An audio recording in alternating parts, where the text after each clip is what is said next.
Diaspora. And the exhibit is called Visual Semantics of Diaspora, and we have part at the Zollner Art Center. There are two artists down there, and Pok Chi Lau is right here. And I would like those of you who you could also read this, but tell you a little bit about Professor Lau. Pok Chi Lau was born in Hong Kong. After working for 1 year in the dead-end job on the graveyard shift in the electronic factory in 1969, he left for Canada and in the United States to pursue a career in photography. In 1975, he was granted a BFA in Industrial and Scientific Photography from the Brooks Institute of Photography in California, and in 1977 he received an MFA specializing in social documentary photography from the California Institute of the Art. Valencia, California. He received a whole Center for the Creative Work Fellowship to make a body of conclusive work on contemporary China in 2003. His work is exhibited at the George Eastman House, the Smithsonian Institution, the High Museum of Art in Atlanta, the Museum of Modern Art, and the Museum of Tolerance in Los Angeles. He's a professor of photography in the design department of the School of Fine Arts at the University of Kansas in Lawrence, Kansas. We are very happy to have Professor Lau with us, and we got to do what we call a gallery talk. Therefore, we got to be walking around the gallery and looking at some of the work. Okay, all right. Thank you so much for coming. Beginning of a summer day and you're here. Maybe I should begin with this first photograph as it appears on the cover of the book. And this is my son. He was only several hours old. And I'm an import from Hong Kong, born in Hong Kong, as holding at that time, a British passport. But I felt very strange that I was holding such a passport, but I was not allowed to go to England. So I felt I was somewhat gypped. You know, so they want your tax, but they don't want you to be there in England. So I come to America instead. The dead-end job he was talking about was such that I felt that in a colony, you won't be doing much for yourself. You're primarily being a worker to produce something unless the system changes. So my education was such that I would be probably a white-collar worker at best. And before that, I worked in this electronic factory from 11 o'clock at night until 7 in the morning. So it was an 8-hour shift, 24 hours a day. There would be 3 shifts, sorting out electronics, making radios, probably at that time, Radio Shack. So it's I felt that somehow I was already producing something for America. And my great-grandfather was a railroad man. I don't know where he was, but he went back to China. So my son was actually the first one born in this country. And unlike James, who was able to speak Cantonese Chinese and write a little, he was born in New York. My son doesn't have that environment. He's not as fortunate as James is. So I felt that I need to preserve something. So I went around different cities, including Pittsburgh, to see how Chinese live. But what I was told was one thing. When I come to America, what I saw was another. I'm quite sure the photographs in here, James is probably quite familiar with. In some aspect, things haven't changed. In many aspects, things have changed. In the old days, you had to speak a dialect of Toisan in order to get around. Now, that generation have mostly passed on. And the Vietnamese, Cambodian, Chinese are moving in. So the neighborhood is changing. So from here, I would go to, say, Tijuana, Mexico, San Francisco, Boston, New York City, Vancouver, Pittsburgh, and other small towns in Kansas, Brownsville, Pennsylvania. I don't know, I forgot where that is now. Somehow I passed through this town. I didn't photograph it other than the cemetery and the steel mill. So it's about photographing why people would come to America and how they would be able to survive. How do they live? So this is in a hotel room called Justice Hotel in San Francisco. They were refugees from Vietnam, but they were Chinese refugees, and they could still speak Cantonese. So somehow they preserved part of that culture. And the reason they left was, when they were in China, during the Japanese invasion, the Japanese came and put many people on one boat, hauled the boat into the middle of the bay, pour gasoline, machine gun. And that's the way of rule to show that the Japanese are the power and you better obey. That was the way to, just like Darfur, raping is part of the vehicle to conquer. So, in the old days, it really, really good. And the human is still just as barbaric as it's been for 10,000 years. So, let's move on to that side.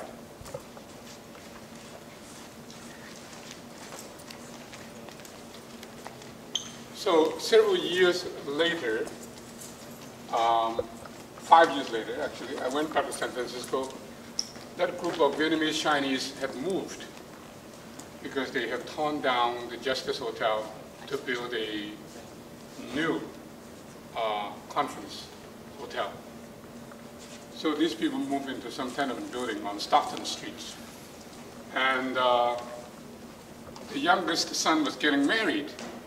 And I see these soft horn photographs on the wall for the wedding room.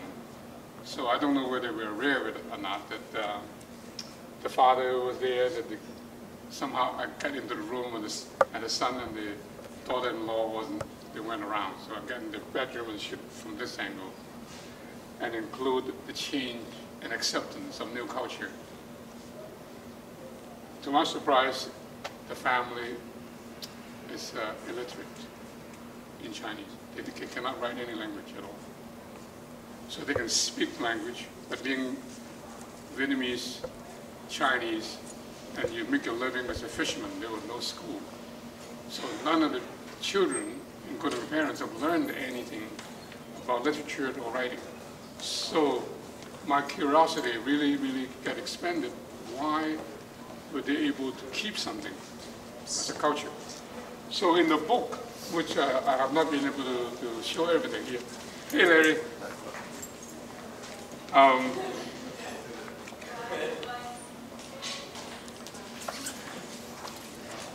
This is the way they do their rituals. The new baby, the mother was standing on the side and let the oldest brother of the family come in and perform a ceremony to get rid of the evil spirit within the family. The brother was the shaman. The shaman would perform with objects like swords and wood carving blocks with certain stamps and pictures. And there was a live chicken. And during part of that ritual, he wringed the neck of the chicken, pulled it apart, and blood was just squirting out, and he held the chicken by the legs and swung around like this. And when the chicken was coming in my direction, I just pointed my camera down, and the blood got to my face. And my camera was okay. So, because the father was having a mistress with a Vietnamese woman, and therefore the little daughter would be kind of raised up without a father figure. So the family wanted to have a ritual done so that the dad hopefully would come back. But the interesting thing to me was that the shaman, the older brother, performed the whole thing in a Chinese Cantonese opera manner. He sang. That's what impressed me. So it was something really, really fantastic that it was the opera that carried the culture. Not writing. The opera that carried the story from the ancient time all the way to Vietnam. And I saw that in that movie, Indochine. I don't know how many of you have seen it. 1984 French movie made in Vietnam. And it was a Cantonese opera. Singers performed in a short clip. And then it all dawned on me. I began to do my research. Where was Vietnam in relation to China? Right next to it. What does that mean? These two countries would invade each other for a couple of thousand years. And 100 year BC, Vietnam was as big as to the area across from Taiwan. I didn't know that until a few months ago. So China kept expanding, and Vietnam became the way it is now. And then Vietnam would invade Cambodia, Laos, and China, all around it, to expand. And, you know, kingdoms come and go, they contract and expand. And this is what I found most interesting, that when we live with such a historical context, where are we now? So, how do they make a living? Laundry, Chinese laundry. There were quite a few in Pennsylvania, I found out, in the old days. I don't know where they exist now. Probably most of them are gone. And I talked with one of the laundry owners. Their children are now lawyers, accountants, doctors. They don't want to hang around in Brownsville, Pennsylvania. So, and then the stereotypes of what old Chinese would be, of this Fu Manchu image. And the coat hanger, and I use this as an icon that carry the Chinese laundry. I don't know who put the show together. I think whoever put the show together have my mind read, right from the beginning and to the icons of relating the coat hanger to the laundry. So, and then the restaurant business. So Ricardo wanted to go out with this woman. He thinks it would be real cool because of her hairdo. That hairdo is incredible. So, this is a one-room bedroom. Yeah. One-room bedroom in San Francisco for a family of 4. Okay, so this is very typical of how the first generation would end up in America. In a small town, small room, big city, small room, one room. Using a public toilet down the road in a tenement hotel. It's like this since the 1920s. And I believe some of them are now like still the same way, but except Chinatown like expanded. I found some on 20th and Broadway, but they were no longer speaking Cantonese. They were from central China. So I couldn't get in to photograph the rooms because I didn't speak their dialect. I didn't have the right connection to speak the way they do. They didn't trust me. But in here, I learned to speak Toisan dialect. James, do you speak Toisan? So if he grew up without speaking that, he may have a little bit of problem going into some of the homes even in New York. So let's go upstairs. This way.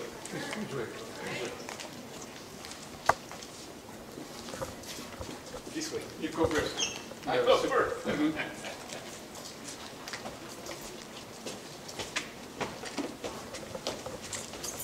Oops, oh, the poster.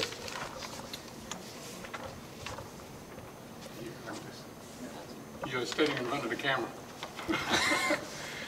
So, this is the image for the poster for this exhibition. And if you look closely, it's the Chinese name Jack, Hugh, Connie, and my last name, Lau, is here. So this is in a tenement building in New York City. Asian Americans born, Chinese American born, Korean.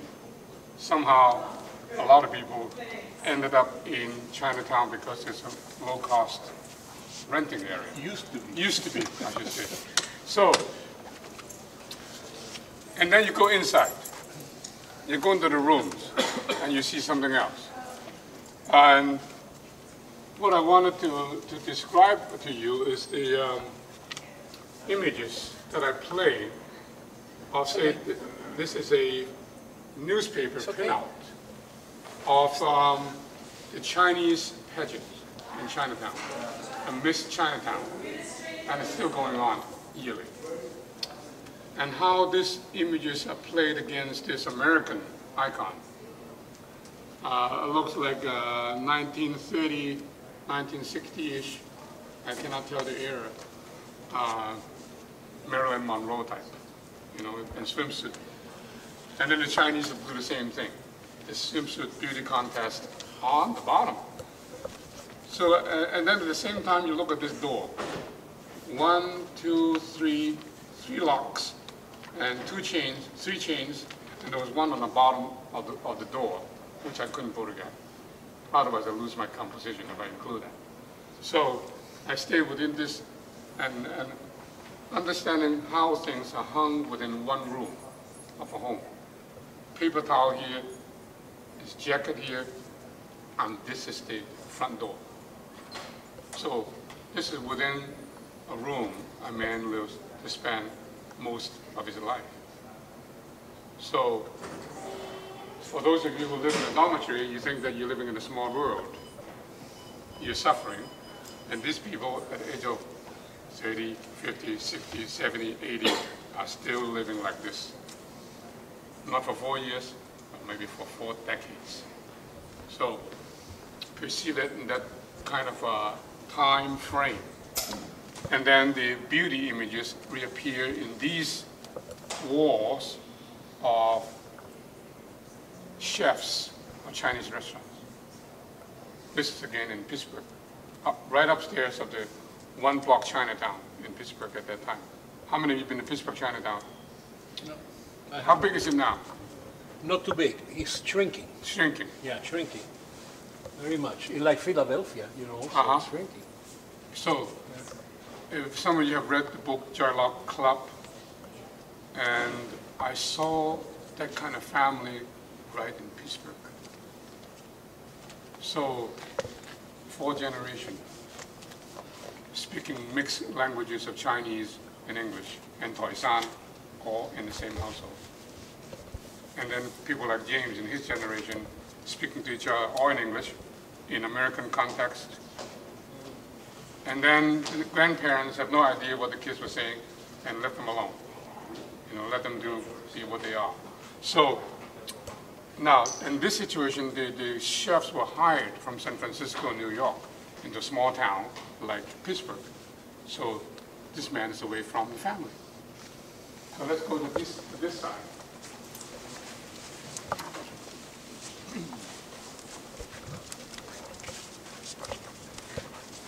So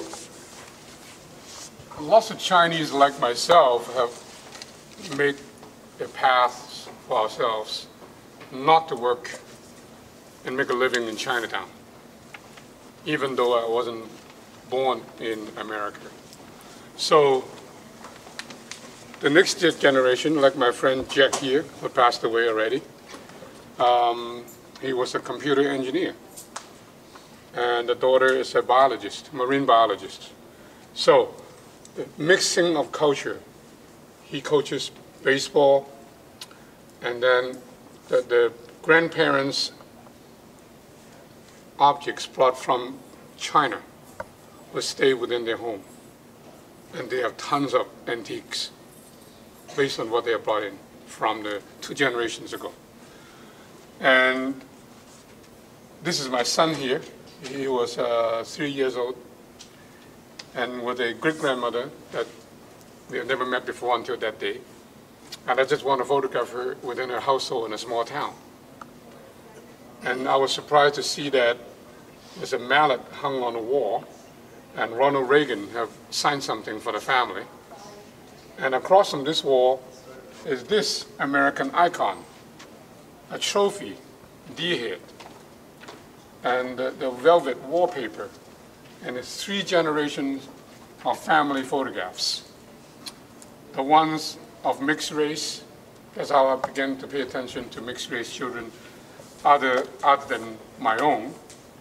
And my son is half Japanese and half Chinese. And these I can tell that they are mixed race. And then the parents, and then the relatives in China. And they're slightly out of focus because they are no longer in touch with them. Because the Communist Chinese government would hold a line between what you can send. If you send money, it is okay. But you send letter, they can open the letter, see what you write. If you send cash, it may disappear. So the link is getting lost between the relatives in the USA and the relatives in China. So I think this is one of the reasons that I'm bringing my son back to China, at least to see the ancestral village where my father was born. So even though we don't have anyone left there anymore, but at least he would know a sense of place where our ancestry came from. So, religious icon. Chinese known to be more Buddhist, Taoist, and yet you see Christian symbols appear in some of the homes. So let's go upstairs. How old's your son? My son is now almost 19. Next month he'll be 19 years old. And he's determined to go to China to learn Chinese.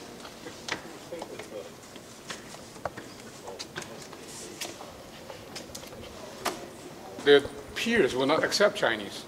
You have to use English. And they're afraid to speak Chinese at home. Still. You think like your son's generation is going to kind of work towards rediscovering, reestablishing a lot I of think those eventually I'm traditions? going to lead him that way. Lead him to go back to Toisan, where my parents came from, and understanding, how important roots are, where you come from, where does your food come from. If I cook food in a certain way, there must be a reason. I didn't invent it. Somebody else had figured it out for me. How to wash vegetables in a certain way. This is important to pass on to the next generation. So this is probably a very typical generation that has passed on, and yet they have accepted, they've lived in Vancouver, and they probably will never go back to China, and they probably have still houses in China, but totally abandoned. Houses were empty. So these are this is my parents here. You might want to come over here and take a look at this. So when I put this together, really put my parents and my mom, somebody read the book.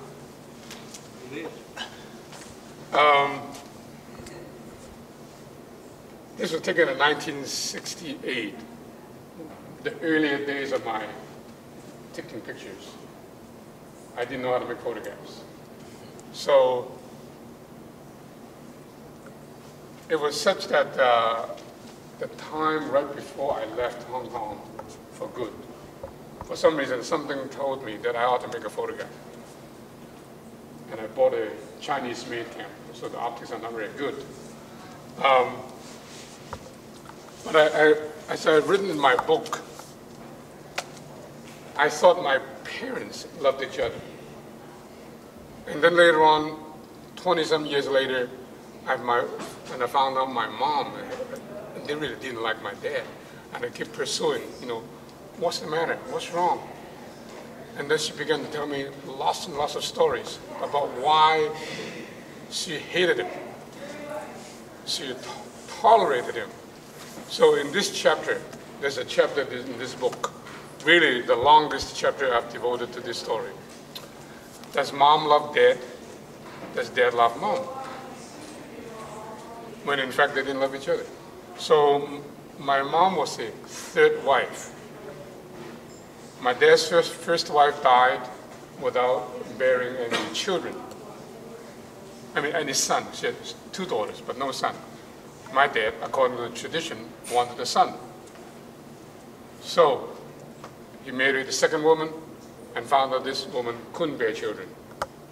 And this woman, my mother, offered to test it out with my dad and prove that she could be pregnant. And then they married. So why did she hate him? So the first child was a daughter. So my mother came home with a baby girl, and her older sister cooked a meal, and okay, let's have a meal in the room. So my dad walked in. My older sister, the baby girl at that time, she cried, and just reminded my dad it was a girl. My dad just threw the chopsticks on the table, and he stomped out of the room. So it was something that my mom would never forgive him for that. So this is a kind of long history. And I asked him, why do you keep having children? How did that come about, you know? And he said, you have to keep trying. Keep trying. The second one was a son, my brother, my older brother. So at that time it was the Japanese invasion. There was hardly any food at home. So my older brother is only this tall, skinny as a stick. So I was born after the war. I have more to eat, so therefore I was the biggest in the family. So can you imagine the rest of my family? They're all small. And this woman wanted me to be her grandson-in-law. She wanted me to get in touch with her granddaughter. She loved to cook me a meal, so they invite the granddaughter to come over here to meet with her. She said I was the only Chinese that she had met who could speak English and who does not work in a Chinese restaurant. So I was totally qualified. I get out of town fast. So this is my mother in her bedroom. I didn't see her for over 9 years because I left Hong Kong. I never had the money to go back. And she immigrated to Canada, and that was in her bedroom. And it didn't occur to me why my dad and her had different beds. I thought the room was just small, and we didn't have the money to buy a double bed. I mean, it just came back to me years and years later. They had different beds. So, the 3 deity. Deity of longevity, fortune, and blessing. So these are the things that you probably have seen 1,000 times in Chinese homes. You got some at home? I don't have that. And your parents' home? I don't think so. Really? Your parents are already divorced from this kind of identity, huh? I mean, we still do the incense and, you know, we can go to the cemetery on the main holidays and stuff, but no deities. No deities. So this one's the Catholic, a widow, many widows in Chinatown. And many people didn't want their pictures taken. Somehow I saw her walking by the mirror, and I asked her to stay and don't move, and I adjusted the mirror in such a way I can see her in my camera. So I got her in the picture. Another Brownsville woman. Oh, no, wait a minute, it's Pittsburgh. Pittsburgh laundry woman. Her husband died, and she moved to San Francisco, to Chinatown, so that she can be among Chinese. So it's kind of a sad thing, but it's a reality. You know, when you die, you don't have anyone left in a small town. You go to where your friends and relatives are. So, and she put her husband's photograph right next right on top of the mirror. So when she combs her hair, cleans her face every day, she look into this mirror and she will see her husband. And that's the way they see each other every day. I thought it was such an intimate thing that I've discovered without having her to tell me. So, you know, and then I see this kind of treasured relationship, so unlike my parents. Oh, this is a very significant image. You might want to come over here to put this on tape. Why did the Chinese wasn't able to go home? So, Chairman Mao, 1976, I happened to be in Chinatown, San Francisco.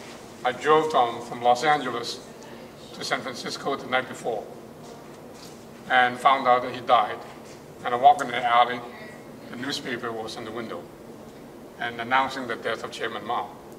So it was the Nixon time that Nixon opened up the door to accept China into the world. And Chinatown was not able to print Chairman Mao's picture in the newspaper. Before that, everything was controlled by Taiwan, including this newspaper. So it's a fact of life that a lot of these Chinese, looking at this newspaper, they were just silent. They didn't say anything because they couldn't go back to China because of him.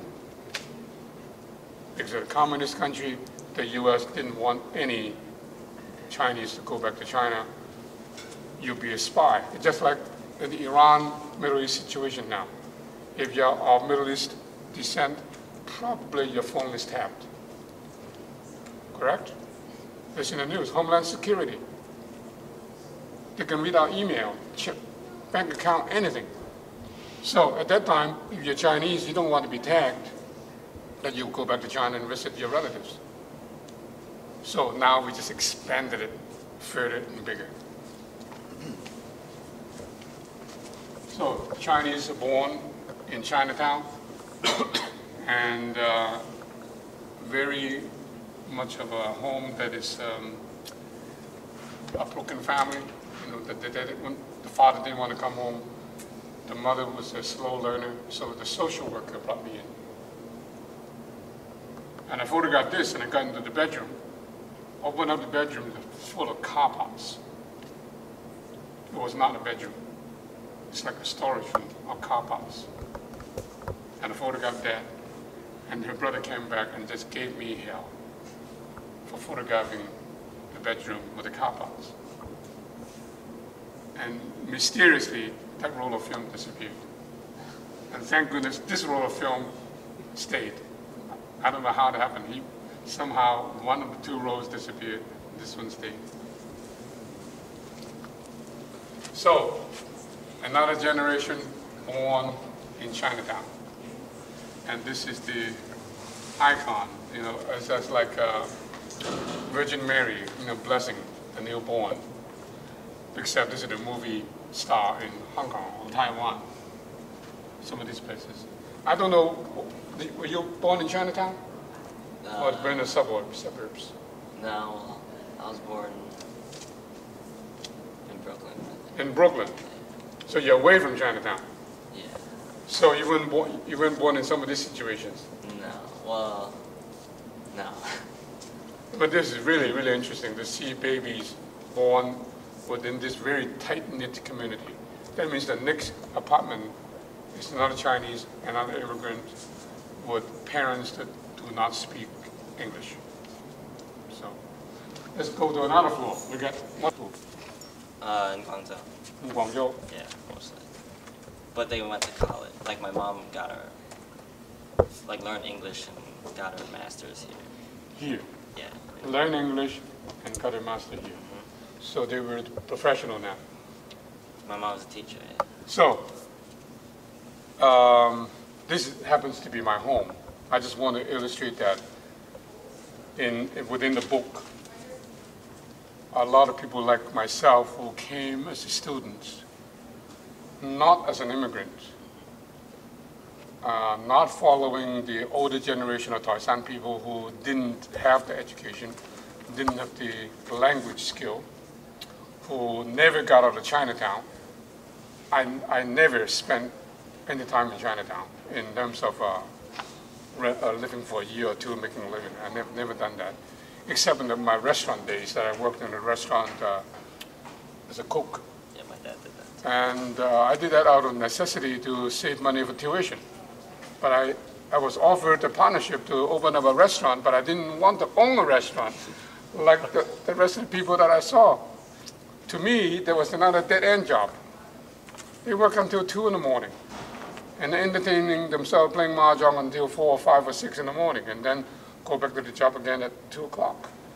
And I didn't want that. I declined a partnership. So I became a photographer because I didn't know anything else.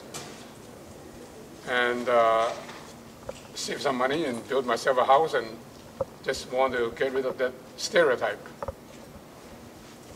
And this is my son, first Halloween, wasn't Max the Wolf. He wanted to be the Max of the, I don't know what the story was about. Do you know what's Max the Wolf about? I have no idea. He wanted that outfit. And I don't know how he got that outfit, because it was handmade.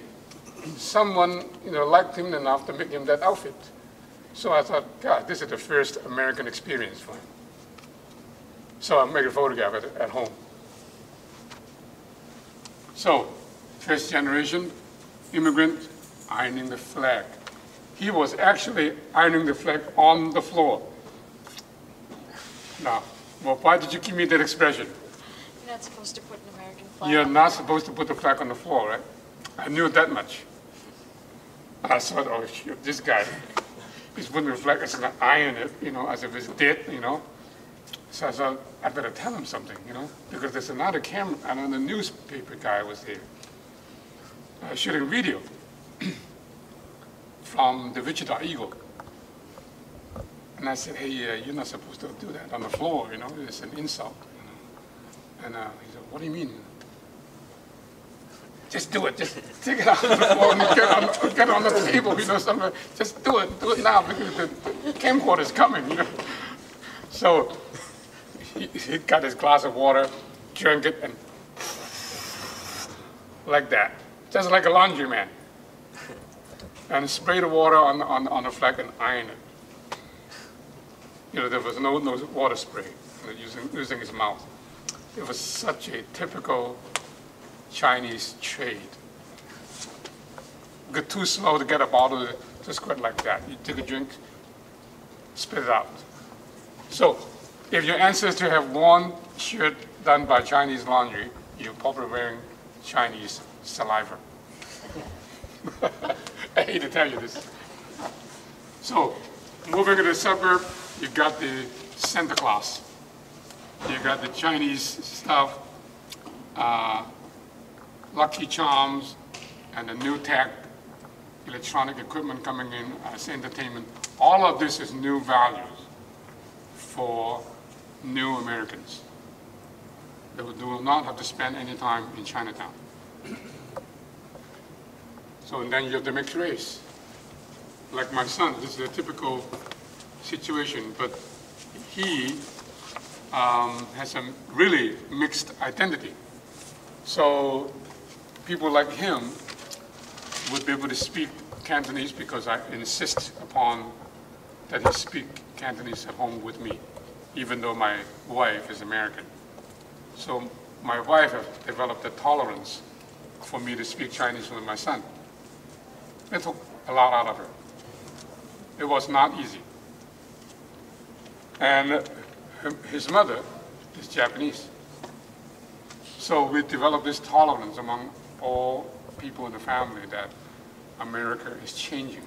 You have to accept that new reality, to learn to accept differences, to accept our differences in value, religion, and languages.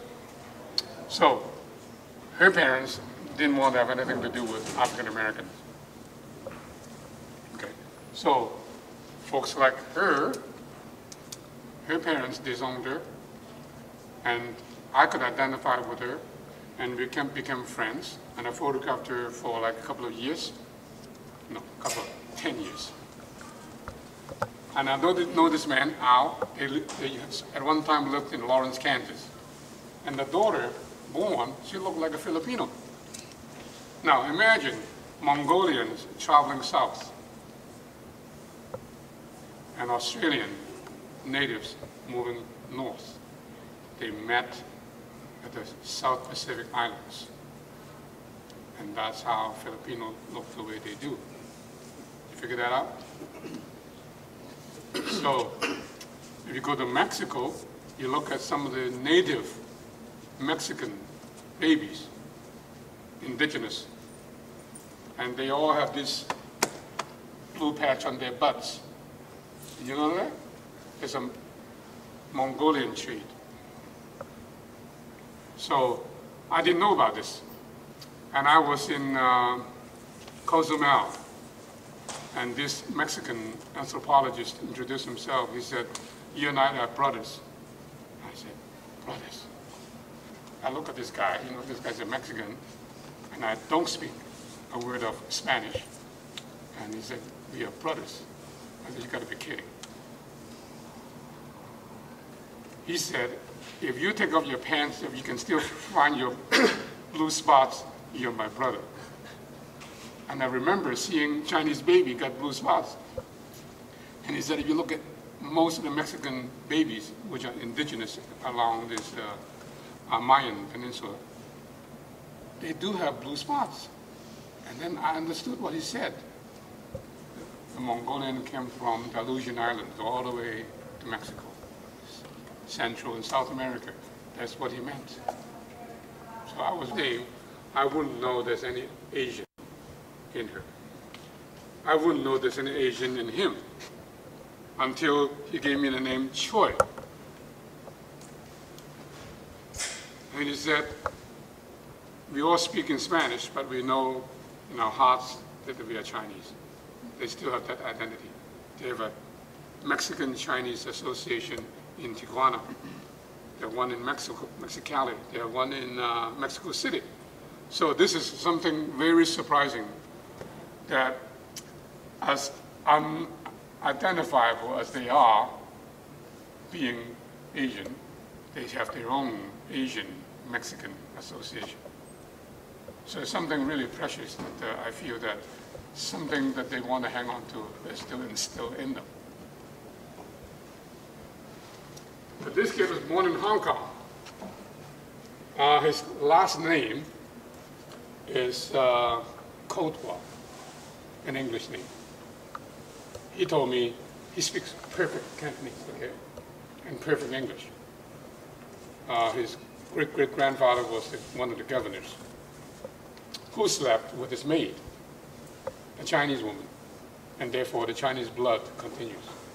So he said every generation from then on, they always marry someone Chinese. But the power of the family is in Hong Kong, not in England. That was an interesting thing. So they hold a lot of property because they're descendants of a governor of Hong Kong, and therefore you have a lot of advantage. So I think he still lives in Lawrence. And he said it has 6 different nationality races that he could recognize, from Iranian to Danish, English, Irish, Chinese, Portuguese. His uncle is a casino tycoon in Macau, Stanley Ho. Ask your mom and dad, they probably know him. So another Mayan, Mexican, Chinese mix. And this is probably, I can still see the single eyelid situation in their faces. Again, if they walk on the street, I wouldn't have the nerve to say that do you have any Asian mix in you? And they're so huge. I mean, absolutely beyond any Chinese normal size.